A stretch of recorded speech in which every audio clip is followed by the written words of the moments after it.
히브리서 13장 8절부터 15절 말씀을 가지고 장차 올 것을 찾나니 이런 제목으로 같이 말씀을 같이 나누도록 하겠습니다. 히브리서 13장 8절부터 15절 장차 올 것을 찾나니 8절부터 같이 합독합니다. 예수 그리스도는 어제나 오늘이나 영원토록 동일하시니라. 여러 가지 다른 교훈에 끌리지 말라. 마음은 은혜로서 굳게 함이 아름답고 음식으로서 할 것이 아니니 음식으로 말미암아 행한 자는 유익을 얻지 못하였느니라. 우리에게 제단이 있는데 장막에서 섬기는 자들은 그 제단에서 먹을 권한이 없나니 이는 죄를 위한 짐승의 피는 대제사장이 가지고 성소에 들어가고 그 육체는 영문 밖에서 불사름이라. 그러므로 예수도 자기 피로써 백성을 거룩하게 하려고 성문 밖에서 고난을 받으셨느니라. 그런즉 우리도 그의 치욕을 짊어지고 영문 밖으로 그에게 나아가자. 우리가 여기에는 영구한 도성이 없으므로 장차 올 것을 찾나니 그러므로 우리는 예수로 말미암아 항상 찬송의 제사를 하나님께 드리자. 이는 그 이름을 증언하는 입술의 열매니라. 아멘. 여기 18절에 보면 예수 그리스도는 어제나 오늘이나 영원토록 동일하시니라. 동일하시다. 히브리서 1장 10절부터 12절은요. 또 주여 태초에 주께서 땅에 기초를 두셨으며 하늘도 주의 손으로 지으신 바라. 그것들은 멸망할 것이나 오직 주는 영존할 것이요 그것들은 다 옷과 같이 낡아지르니 의복처럼 갈아입을 것이요 그것들은 옷과 같이 변할 것이나 주는 여전하여 연대가 다함이 없으리라 하였으나 우리는 항상 예수 그리스도는 어제나 오늘이나 영원토록 동일하지 않으시다는 그 말씀을 인해서 항상 살아계신 하나님 섬기려고 하니까 더 설명할 건 없을 것 같고요. 계시록 1장 8절은 주 하나님이 이르시되 나는 알파와 오메가라. 이전에도 있고 전에도 있었고 장차 올 자여 전능한 자라 하시더라. 고린도후서 1장 20절에서 22절 우리 찾아서 같이 합독합니다. 고린도후서 1장 20절부터 22절입니다.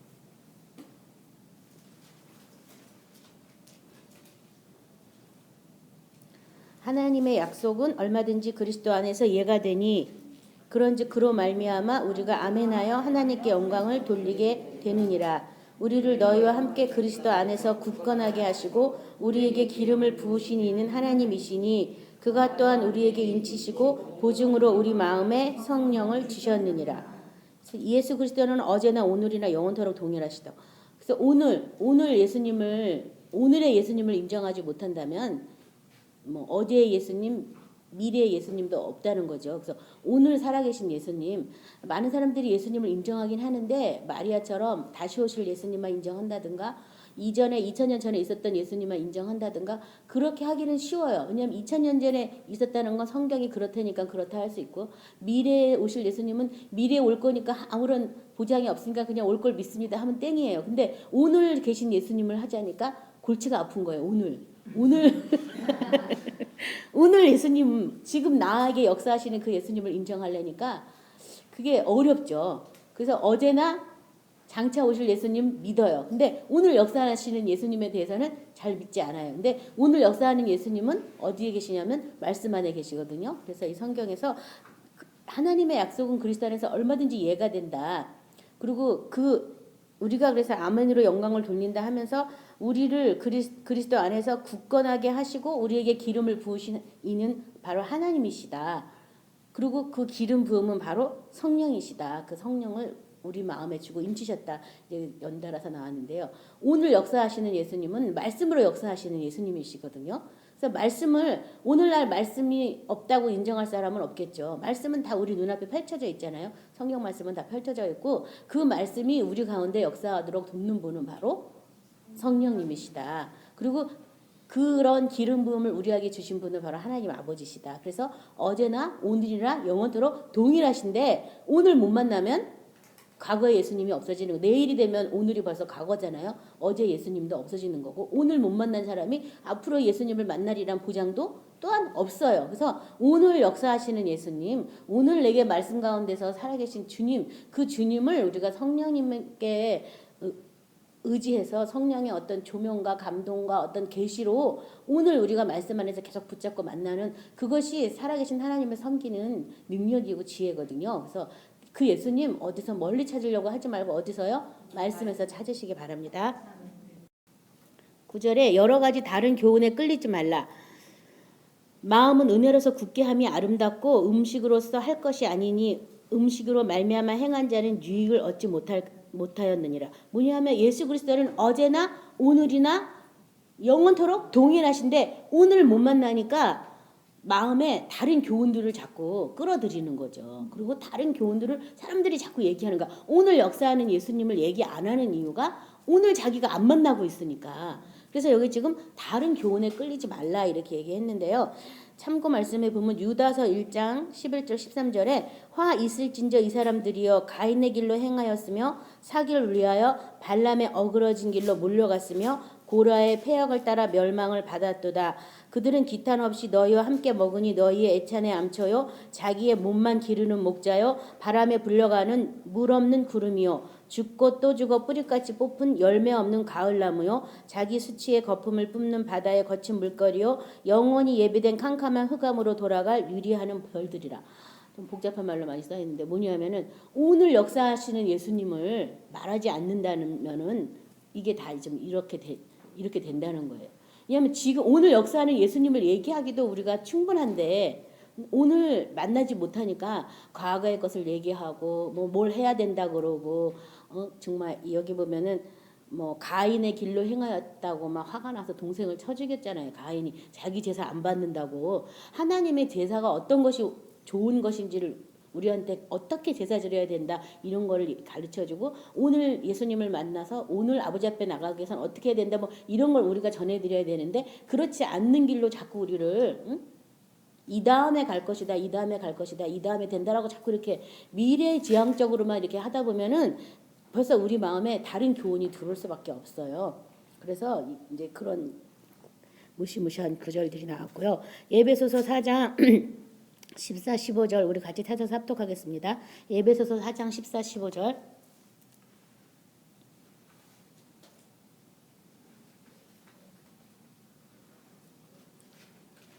이는 우리가 이제부터 어린아이가 되지 아니하여 사람의 속임수와 간사한 유혹에 빠져 온갖 교훈의 풍조에 밀려 요동하지 않게 하려 함이라. 오직 사랑 안에서 참된 것을 하여 범사에 그에게까지 자랄지라. 그는 머리니 곧 그리스도라.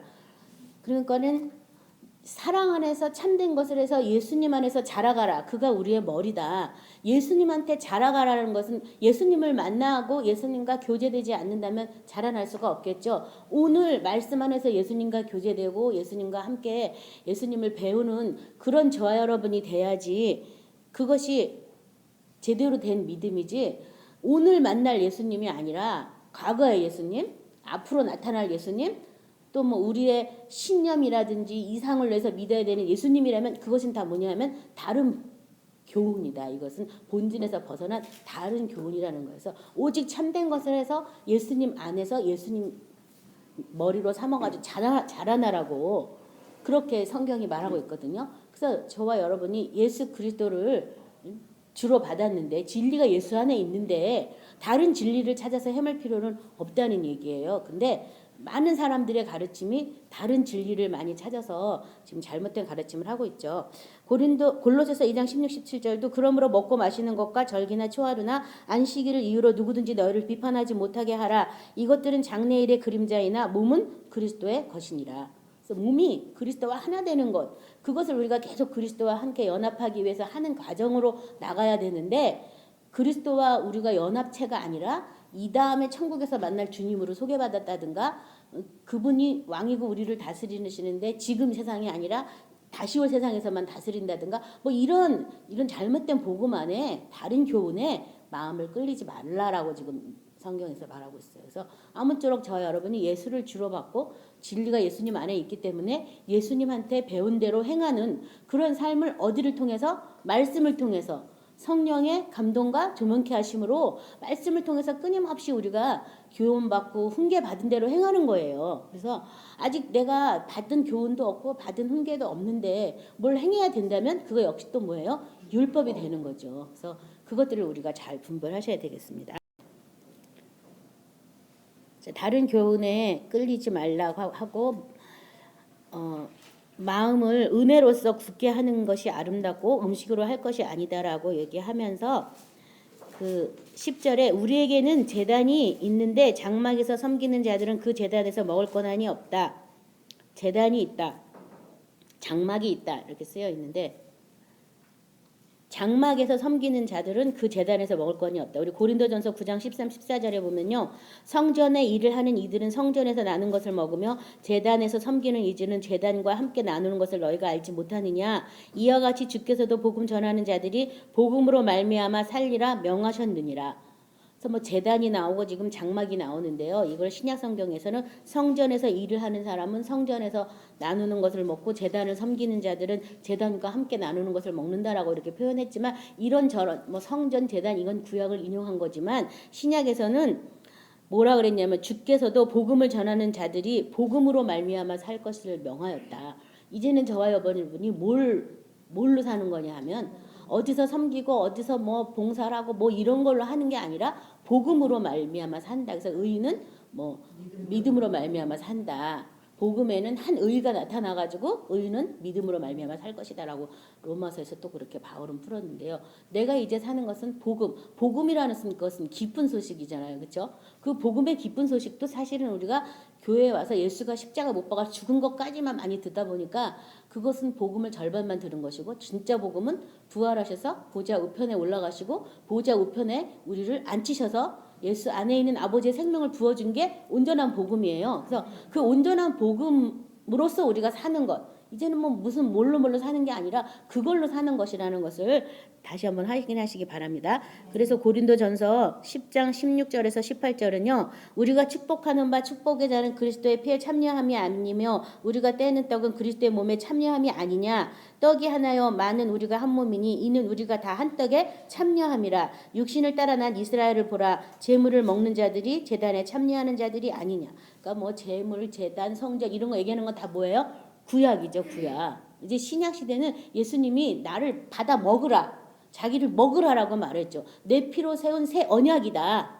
그리고 나를 먹고 마시는 자마다 내 안에 거하고 내가 아버지로 말미암아 사는 것처럼 나를 먹고 마시는 그 자도 나로 말미암아 살 것이니라. 그러니까 뭘 먹고 마시고 이런 게 아니라 예수 그리스도와 하나 되기 위해서 생명의 떡을 먹고 생명의 피를 마시는 그것으로 이제는 신약 구약에 있던 모든 율법 제사들이 다 폐하하게 된 거예요. 그런 법들은 그렇게 중요한 게 아닌 걸로 바뀐 거예요. 근데 정말 제가 요새 막 성막 세미나 같은 거 많이 하잖아요. 물론 그것도 굉장히 중요한 건데 그게 다는 아니거든요. 이 신약 시대에는 예수님과 하나 되기 위해서 예수님의 살에 참여해라, 예수님의 피에 참여해라, 먹고 마시지 아니하면 너에게 생명이 없다라고까지 얘기해 줬는데 그걸로 결론을 내주면 너무 좋은데 그냥 성모만 하고 끝나니까 제가 좀 아쉬운 점이 많이 그 전에 있었거든요. 아무튼 이제는 그런 어디서 섬기고 제단이 어쩌고 성전이 어쩌고 뭐 그런 게 중요한 게 아니라 그리스도의 몸에 참여하는 게 중요하다. 그리스도와 하나 되는 게 중요하다. 그것을 생각하시고 그 은혜로서 내 마음을 동요해야지 다른 것으로 내 마음을 자꾸 뺏기시면 안 되겠어요. 11절에 그 10절의 설명이죠. 이는 죄를 위한 짐승의 피는 대제사장이 가지고 성소에 들어가고 그 육체는 영문 밖에서 불사름이라. 자, 이게 속죄제에 대한 얘기인데요. 출애굽기 29장 10절부터 14절에 너는 숫송아지를 회막 앞으로 끌어오고 아론과 그의 아들들은 그 송아지 머리에 안수할지며 너는 회막문 야훼 앞에서 그 송아지를 잡고 그 피를 내 손가락으로 제단 뿔들에 바르고 그 피 전부를 제단 밑에 쏟을지며 내장에 덮인 모든 기름과 간 위에 있는 꺼풀과 두 콩팥과 그 위에 기름은 다 가져다가 제단 위에 불사르고 그 숫소의 고기와 가죽 똥은 짐 밖에서 불사르라. 이는 속죄제니.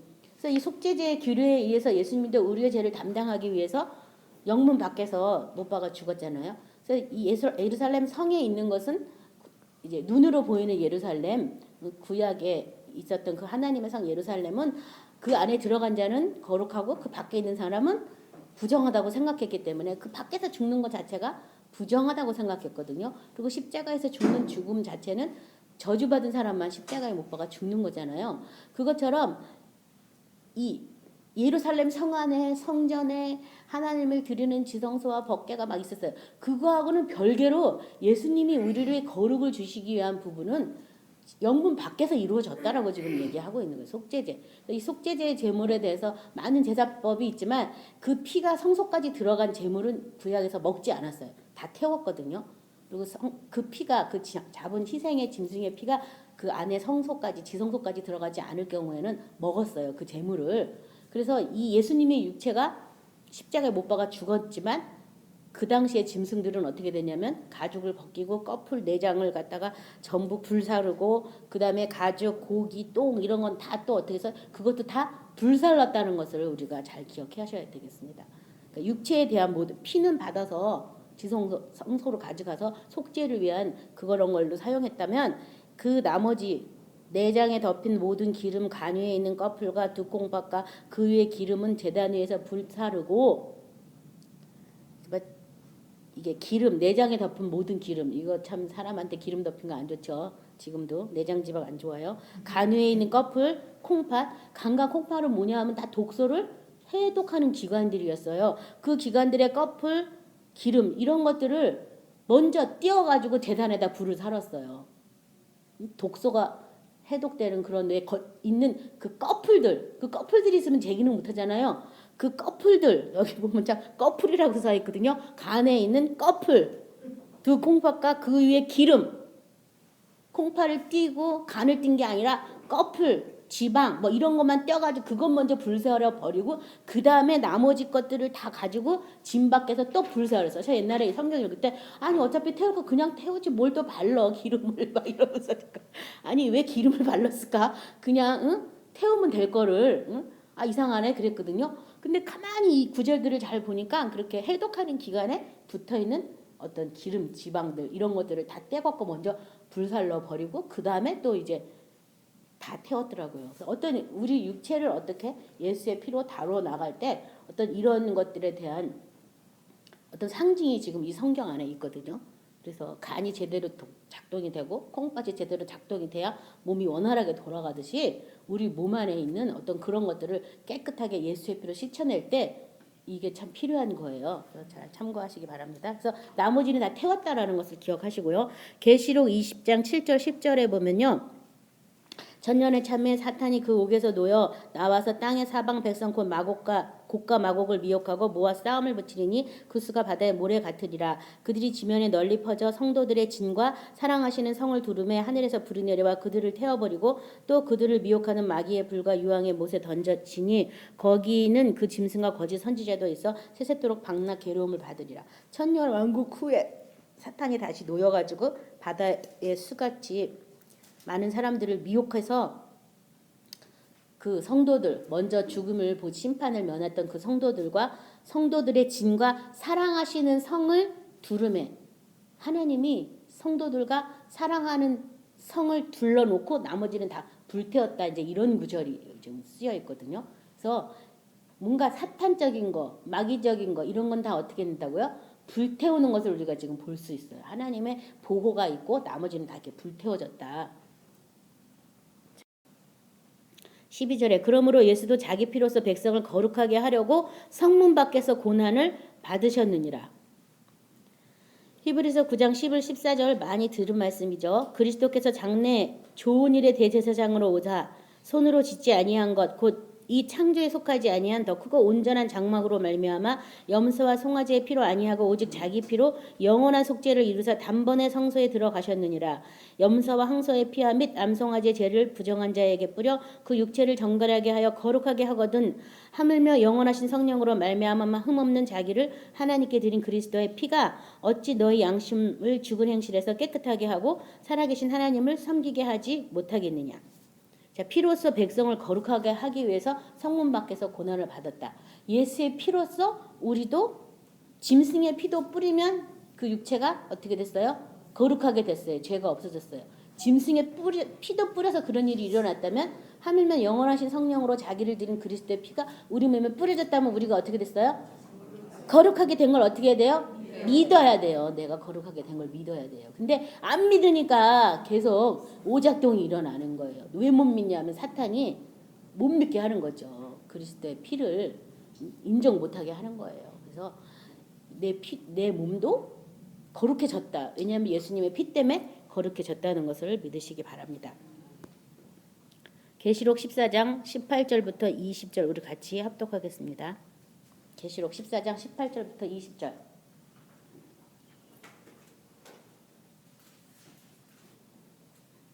같이 합독합니다. 또 불을 다스리는 다른 천사가 제단으로부터 나와 예리한 낫 가진 자를 향하여 큰 음성으로 불러 이르되 내 예리한 낫을 휘둘러 땅에 포도송이를 거두라. 그 포도가 익었느니라 하더라. 천사가 낫을 땅에 휘둘러 땅에 포도나무를 거두어 하나님의 진노의 큰 포도주 털에 던짐에 성 밖에서 그 틀이 밟히니 틀에서 피가 나서 말굴레까지 닿았고 1600 스타디온에 퍼졌더라.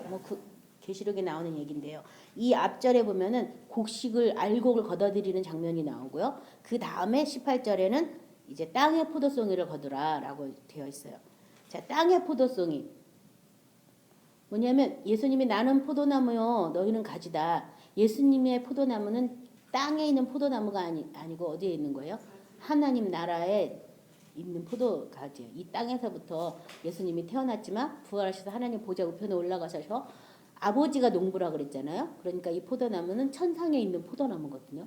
거기에 우리가 접붙임을 받은 건데 그렇게 살지 않고 땅의 포도송이를 맞은 거예요. 땅의 포도송이.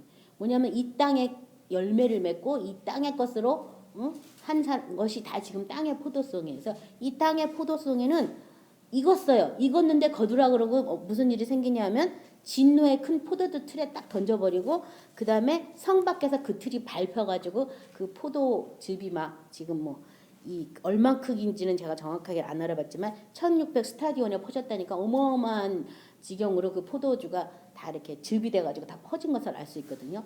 뭐냐면 예수님한테 접붙여가지고 예수님으로부터 열매를 맺지 않은 땅의 포도송이들은 다 나중에 심판의 대상이 돼서 그것이 거두어지긴 거두어지지만 그것은 하나님 나라 곳간으로 가는 게 아니라 다 지진겨져가지고 도로 다 땅에 이렇게 집이 돼가지고 다 퍼지는 것을 알 수 있거든요. 근데 여기 보면은 성 밖에서 그 틀이 밟혔다. 성 밖에서 밟혔다라고 말씀하고 있어요.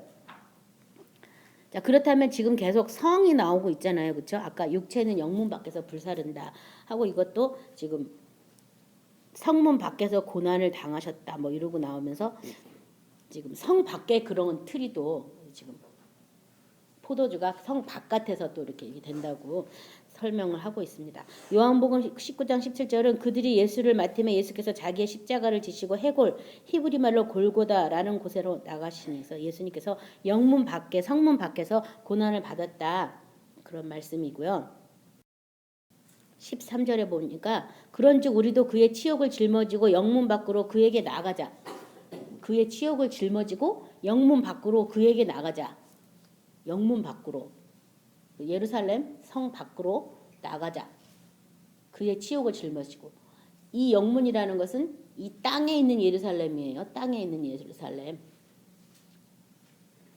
그래서 이렇게 치욕을 짊어진 사람에 대해서 히브리서 11장 24, 26절은 모세를 얘기하고 있는데요. 믿음으로 모세는 장성하여 바로의 공주의 아들이라 칭함 받기를 거절하고 도리어 하나님의 백성과 함께 고난받기를 잠시 죄악의 낙을 누리는 것보다 더 좋아하고 그리스도를 위하여 받는 수모를 애굽의 모든 부하보다 더 큰 제물로 여겼으니 이는 상 주시는 이심을 바라봅니다. 그래서 이 왕의 공주의 양자가 돼가지고 왕손이 됐음에도 불구하고 그 지위를 버려버리고 이스라엘 사람들과 같이 하기 위해서 모든 것을 다 버린 이 모세 그리스도를 위해서 받는 수모라고 되어 있는데요. 애굽 백성을 구하기 위해서 다른 자기의 모든 것을 다 덧없이 버린 그 지금 모세의 믿음에 대해서 말하고 있어요. 우리는 뭐 왕도 아니었고 왕손으로 뭐 양자 입양된 것도 아니니까 뭐 이렇게 버릴 것이 모세보단 덜할 거 아니에요. 그렇잖아요. 모세보단 덜하죠 우리는요. 근데도 못 버려가지고 그걸 맨날 안고 있고 이고 있고 지고 있고 가슴에 쌓아놓고 있으니까 참 이게 큰 사탄의 어떤 매임인데요. 그 흉악의 결박을 예수님의 피가 와서 육체도 거룩하여졌다라고 선포하면서 쫓으시기 바랍니다. 그래서 그의 치욕을 짊어지고 영문 밖으로 그에게 나가자. 영문 밖으로 나가는 이유가 뭐예요? 십자가에 못 박기 위해서 뭐를? 육체를 못 박기 위해서 나가는 거예요. 못 박기 위해서. 베드로전서 4장 12, 14절은요. 사랑하는 자들아 너희를 연단하려고 오는 불시험을 이상한 일 당한 것 같이 이상하게 여기지 말고 오히려 너희가 그리스도의 고난에 참여할 것으로 즐거워하라. 이는 그의 영광을 나타내실 때 너희로 즐거워하고 기뻐하게 하려 함이라. 너희가 그리스도의 이름으로 치욕을 당하면 복 있는 자로다. 영광의 영 곧 하나님의 영이 너희 위에 계심이라. 그래서 내가 못 박아 죽는 그 고난의 과정을 지나갈 때 치욕을 당하죠. 그렇죠? 별것도 아닌 일에 우리의 자존심이 뭉개지고 우리의 삶이 송두리째 뒤집어지는 그러한 상황이 있을지라도 오히려 기뻐해라. 그 고난의 십자가에 동참해서 우리를 영광 가운데 들어가게 하려고 하나님이 우리를 어떻게 하는 거예요? 연단하는 중에 있는 거예요. 그래서 이 불시험 당하는 것을 이상하게 여기지 말고 도리어 어떻게 하라고요? 기뻐하라고. 14절 우리가 여기에는 영구한 도성이 없으므로 장차 올 것을 찾나니. 그래서 오늘 제목을 제가 장차 올 것을 찾나니 이렇게 말씀했는데요. 자, 영문 밖에서 십자가에 못 박아 예수님이 죽인 그것을 우리가 쫓아갔어요. 육체는 죽었어요. 영문 밖에서 죽었어요. 이제 새로운 삶을 다시 살아야 되는데 히브리서 11장 8절부터 10절에 보면 믿음의 조상 아브라함에 대해서 나오고 있는데요. 아브라함은 부르심을 받을 때에 순종하여 장래 유업을 받을 땅에 나아갈새 갈 바를 알지 못하고 나아갔으며 믿음으로 그가 이방 땅에 있는 것 같이 약속의 땅에 거류하여 동일한 약속을 유업으로 함께 받은 이삭 및 야곱과 더불어 장막에 거하였으니 이는 그가 하나님이 계획하시고 지으실 터가 있는 성을 바랐음이라. 그들이 이제는 더 나은 본향을 사모하니 곧 하늘에 있는 것이라. 이러므로 하나님이 이거는 16절이에요. 그들이 이제는 더 나은 본향을 사모하니 곧 하늘에 있는 것이라. 그러므로 하나님이 그들의 하나님이라 일컬음 받으시기를 부끄러워하지 아니하시고 그들을 위하여 한 성을 예비하셨다.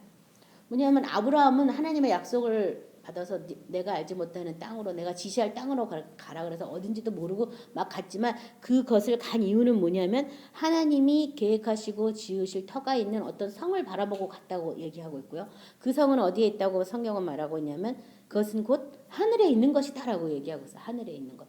그래서 갈라디아에서도 뭐 위에 있는 예루살렘은 새 예루살렘이고 또 그 위에 있는 그것에서 우리는 자유자 성령을 우리의 어머니다. 성령을 통해서 우리가 위로부터 새로 태어났다 이런 성경 구절도 있거든요. 그래서 뭐냐면 어떤 성 하나님이 경영하시고 하나님이 계획하시고 지으신 그 성으로 우리가 들어가야 되는 거죠. 이제 눈에 보이는 예루살렘이 아닌 하늘에 있는 예루살렘 성으로 들어가기 위해서 죽는 거예요. 죽고 이제 그 예루살렘 성으로 들어간 사람이 누구냐면 바로 예수님이시거든요. 부활하셔서 하나님의 그 아버지의 집으로 돌아갔어요. 그래서 우리도 그 예수님을 통해서 부활하신 예수님이 계신 그곳으로 이제 믿음을 거기서부터 이제 갖고 내려와서 이 땅에 있는 모든 것들에 대해서 예수님이 함께 죽었다, 못 박혔다라고 선포하면서 하늘에서 주시는 그 생명을 가지고 열매를 맺어야지만 그것이 참 포도나무에 접붙인 저와 여러분이 되는 거예요. 그 성을 우리가 찾아야 되는 거예요. 지금 제가 제목을 그래서 성을 찾는 것에 대해서 장차 올 것을 찾나니 했는데 하나님이 경영하시고 하나님이 계획하셔서 만드신 그 성에 저와 여러분이 들어가셔야 되겠습니다. 예배소서 2장 19절은 그러므로 이제부터 너희는 외인도 아니요 나그네도 아니요 오직 성도들과 동일한 시민이요 하나님의 건석이다라고 말씀하고 있고요. 그 성 어떻게 들어가는지 계시록 3장 10절부터 12절 보도록 하겠습니다. 계시록 3장 10절부터 12절 같이 합독합니다. 내가 나의 인내의 말씀을 지켰은즉 내가 또한 너를 지켜 시험의 때를 면하게 하리니 이는 장차 온 세상에 임하여 땅에 거하는 자들을 시험할 때라.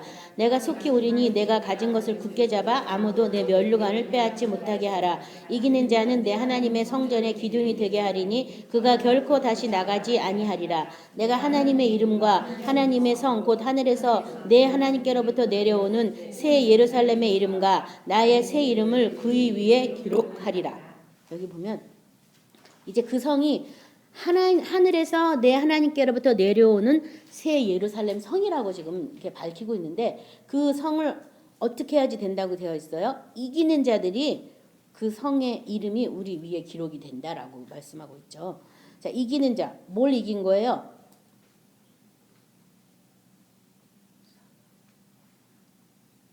시험을 이기는 자들이죠. 그렇죠? 장차 온 세상에 임하여 땅에 거하는 자를 시험할 때라. 시험을 이기는 자. 뭘로 이겼어요? 말씀으로. 근데 무슨 말씀이라고 되어 있냐면 나의 인내의 말씀으로 이겼다. 그러니까 말씀을 지키어 행하는 것은 인내가 필요한 거예요. 그 결말이 날 때까지 말씀을 계속 붙잡고 하나님의 말씀이 참이기 때문에 세상에 어떤 것과 타협하지 않고 세상에 시험이 올지라도 내가 무너지지 않는, 그럴 때 그 이름이 우리 위에 기록된다라고 성경이 확실하게 말하고 있죠. 계시록 21장 2절은 또 내가 보매 거룩한 성새 예루살렘이 하나님께로부터 하늘에서 내려오니 그 준비한 것이 신부가 남편을 위하여 단장한 것 같더라. 계시록 22장 13절부터 14절은요. 나는 알파와 오메가여 처음과 마지막이요 시작과 마침이라. 자기 두루마기를 빠는 자들이 복이 있으니 이는 그들이 생명나무에 나아가며 문들을 통하여 성에 들어갈 권세를 받으려 함이로다. 그래서 이 성, 하늘에 하나님으로부터 내려오는 새 예루살렘 성에 들어가기 위해서 뭐 하라고요? 자기 두루마기를 빨라라고 되어 있어요. 두루마기를 빠는 자들이 생명나무에게 나가고 그 성에 들어갈 권세를 받는다. 이 두루마기를 빤다. 뭐냐면 우리 육체를 어떻게 하는 거예요? 빠는 거죠. 19절에 이 계시록 22장 19절에는 만일 누구든지 이 두루마기 예언의 말씀에서 제하여 버리면 하나님이 이 두루마기에 기록된 생명나무와 및 거룩한 성에 참여함을 제하여 버리시리라. 그러니까 신앙생활의 마지막 걸림편이 요한계시록이라면 계시록에서 원하는 건 뭐냐면 생명나무와 거룩한 성에 참여하는 것이라고 되어 있는데 거룩한 성에 들어가야 생명나무가 있고 생명나무 열매를 먹을 수가 있거든요. 그래서 마치 선악과 나무가 동산에 있었던 것처럼 이제는 아버지의 집에 뭐가 있어요? 생명나무가 있어요. 이 아버지의 생명이 예수님 안에서 볼 수 있는 그런 생명나무가 있는데 그 생명나무는 이 성에 들어가야지만 들어갈 수가 있어요. 그래서 이게 지금 어떤 사람이 돼야 되냐면 두루마기를 어떻게 해요? 빠는 사람이 먼저 돼야겠죠. 두루마기를 빠는 사람. 11절에 이 두루마기를 빨아서 하나님 성에 들어가기 위해서 그러므로 우리는 예수로 말미암아 항상 창송의 제사를 하나님께 드리자. 이는 그 입술을 증언하는 입술의 열매니라. 그러므로 본문에서는 우리가 여기에는 영관 도성이 없으므로 장차 올 것을 찾나니 장차 올 것을 찾음으로 우리는 예수로 말미암아 항상 찬송의 제사를 하나님께 드리자. 그러니까 이 찾는 방법이 어떻게 하라는 거예요? 뭐 하라는 거예요? 찬송의 제사를 드리라고. 찬송의 제사를 드리면 찾는다면 찬송의 제사를 드려라라고 얘기하고 있는 거예요. 뭐냐면 이 성은 예수님 이 육체 안에서 이루어진 성이에요. 이 성을 헐라 내가 사흘 만에 다시 일으키리라. 예수님의 자기 몸에서 하나님의 성전이 되게 하셔서 우리를 예수님의 몸과 하나 되게 해서 예수님 안에서 우리가 아버지 앞에 나가고 아버지를 알 수 있도록 그렇게 신약 성경에서 오셨거든요. 그러니까 이 예수님을 우리가 자꾸 노래하고 예수님을 찬양하면 그 길로 가게 돼 있는 거예요. 그래서 지금 여기 그리고 은혜를 받으면 받을수록 예수밖에 없는 거예요. 예수 아니고서는 구원을 받을 이름도 없고 구원 받을 길도 없는 거예요. 예수만이 참된 길이고 예수만이 참 어떤 생명의 길이에요. 그러니까 알면 알수록 예수밖에 안 남는 거예요. 예수밖에. 예수 하나 되는 이것밖에 없는 거예요. 예수밖에 없거든요. 그러니까 자꾸 누구만 찬양하냐면 예수님만 찬양할 수밖에 없는 거예요. 예수님 때문에 하나님의 자녀가 됐고 예수님 때문에 예수님이 만들어주신 새 예루살렘 성이신 예수님의 몸 안에 우리가 하나가 될 수 있는 이 비밀을 알게 되는 거니까 예수님밖에 없는 거예요. 그래서 이 성전에는 다른 빛은 없고 어린 양밖에 어린 양과 보좌에서 나오는 빛으로 이렇게 다 환해졌다라고 계시록에 써 있는데요. 예수밖에 없는 거예요. 그 예수님도 성전 안에서는 어린 양의 모습으로 계셨기 때문에 우리가 계속 어린 양을 찬양하고 어린 양을 높이고 막 이제 하는데 그래서 이렇게 그러므로 우리가 예수로 말미암아 항상 찬양송의 제사를 하나님께 드리자. 이는 그 이름을 증언하는 입술의 열매다. 그래서 항상 예수님을 높이고 예수님을 찬양하는 그런 입술이 돼야 되겠어요. 그것이 바로 우리 입술의 열매고 바로 제사다. 어떤 제사, 제물 뭐 이런 구약의 뭐 성전 안에서 이런 건 다 폐하여졌고 예수님을 높이고 예수님을 찬양하는 이것이 바로 제사다. 그래서 찬송의 제사라고까지 말하고 있거든요. 그래서 올바른 제사, 예수님을 높이고 찬양하는 그 제사를 저 여러분이 하셔야 되겠습니다. 에베소서 5장 20절 21절은요. 범사에 우리 주 예수 그리스도의 이름으로 항상 아버지 하나님께 감사하며 그리스도를 경외함으로 피차에 복종하라. 예수 그리스도의 이름으로 항상 아버지께 감사해라. 예수 그리스도의 이름으로.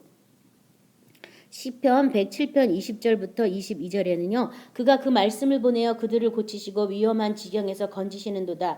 야외 인자하심과 인생에게 행하신 기적으로 말미암아 그를 찬송할지어다. 감사제를 드리고 노래하며 그의 행하신 일들을 선포할지어다. 그러니까 이 찬송의 제사는 거의 무슨 제사냐면 감사의 제사라는 거야. 감사. 예수님 때문에 아버지 집에 들어가고 예수님 때문에 하늘의 하나님으로부터 오는 새 예루살렘 성으로 우리가 단장받을 수 있고 예수님 안에서 그렇게 다 할 수 있기 때문에 그것이 바로 감사의 제사다라고 또 이 성경은 말하고 있고요. 또 그것뿐만 아니라 그 행하신 일을 뭐 하라고? 선포하라고. 말로 선포하라고. 이렇게 됐다 이렇게 하라고 또 말하고 있고요. 이사야 57장 19절은 입술의 열매를 창조하는 자 여호와가 말하노라. 먼제 있는 자에게든지 가까이 있는 자에게든지 평강이 있을지어다 내가 그를 고치리라 하셨느니라. 자, 항상 찬송의 제사를 지내고 그 입술의 열매인데 입술의 열매가 여기 이사야 57장 19절에서는 입술의 열매를 창조하는 자 야훼가 말하노라. 내 입술의 열매도 누가?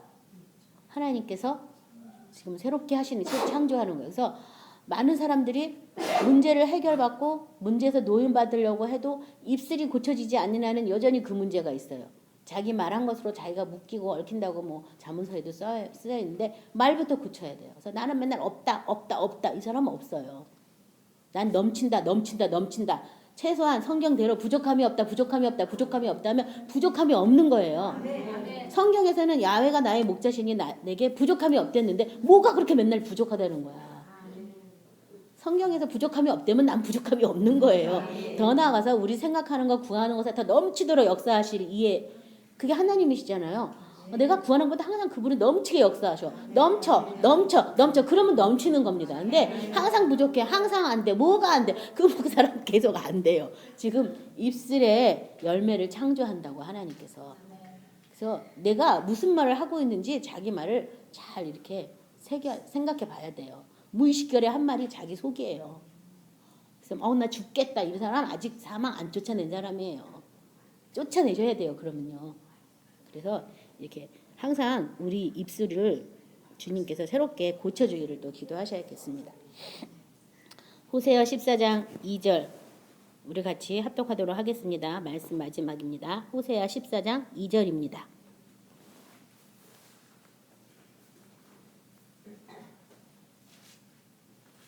호세아 14장 2절 너는 말씀을 가지고 야훼께로 돌아와서 아뢰기를 모든 불의를 제거하시고 선한 바를 받으소서. 우리가 숫송아지를 대신하여 입술의 열매를 주께 드리리이다.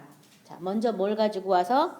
말씀을 가지고 와서 야훼께 돌아오라. 뭘로요? 말씀으로 돌아오라. 내 길과 나의 생각은 하나님의 생각과 하나님의 길과 달라요. 그렇죠? 그 생각과 길이 어디서 만나냐면 말씀에서 만나게 돼요. 그래서 말씀을 가지고 하나님께로 돌아가고 그 다음에 그 말씀을 통해서 나의 불의를 제거하시고 내가 선하게 행동하는 것을 받아달라고 얘기하면서 내가 숫송아지를 대신하여 입술의 열매를 주께 드리리이다. 뭘 드린다고요? 숫송아지를 대신해서 뭘 줘요? 입술의 열매. 나의 입술의 열매를 드린다고. 근데 입술이 항상 주를 찬양하고 높이고 주의 영광을 노래하고 막 주님을 향한 그런 찬미의 제사로 하나님께 열매를 드리시는 저와 여러분이 되시기 바랍니다. 예수를 높이고 찬양하고 자꾸 하다 보면은 예수님이 우리를 자꾸 어떻게 해요? 선한 길로 자꾸 인도하셔서 예수 안에 있는 구원의 길, 영생의 길, 생명의 길, 사랑과 진리의 길로 그분이 우리를 인도하셔요. 그래서 우리 인생에게 하나님이 놀라운 기적을 베푸셨는데 하나님이 우리와 함께 같이 사는 이 놀라운 기적을 우리에게 베푸셨어요. 살아계신 하나님이 우리를 성전 삼으시고 나는 그들의 아버지가 되고 그들은 나의 자녀가 되리라. 내가 그들 안에서 둘을 행하시고 막 이렇게 성경에 써 있잖아요. 얼마나 감사해요. 하나님이 우리 안에서 행하시는 이 놀라운 기적을 예수님 안에서 소유하는 저 여러분이 되셔야 되겠습니다. 그래서 오늘 말씀을 생각하시면서 기도하실 때 먼저는 뭘 기도하시냐면 내가 오늘 예수님, 응? 어제나 오늘이나 영원토록 동일하시는데 오늘 역사하는 예수님을 그동안 내가 인정하지 않았다면 오늘 회개하시기 바랍니다. 그 다음에 내가 오늘 인정하지 않았기 때문에 내 마음에 다른 교훈들이 많이 들어와 있어요. 다른 미혹들이 많이 들어와 있거든요. 오늘 인정 안 했기 때문에 그런 거예요. 그렇다면 그 불의한 것에서 벗어나게 해달라고 기도하시고, 그 다음에 이제는 뭐 성전, 뭐 제단 이런 것이 아니라 예수님의 몸에 우리가 하나 되기 위해서 예수님을 먹고 마시는 이런 새로운 성만찬의 어떤 규례를 우리에게 주셨기 때문에 우리가 예수님을 먹고 마실 수 있다는, 누가 도대체 신을 먹고 마실 수 있겠어요? 어떤 사람이 창조주를 먹고 마실 수 있겠어요? 그런 권한은 하나님이 예수 믿는 사람 외에 준 적이 없어요. 놀라운 일이거든요. 그래서 창조주를 먹고 마시는 그런 삶을 살 수 있도록 복을 주신 하나님께 감사기도 하시고, 그다음에 나의 입술의 열매가 어떤 열매를 가지고 있는가. 하나님, 내 입술의 열매를 받아달라고 하기에 내 입술이 너무 부정하다면 회개하시기 바랍니다. 자, 오늘 말씀 생각하면서 다 같이 기도하겠습니다.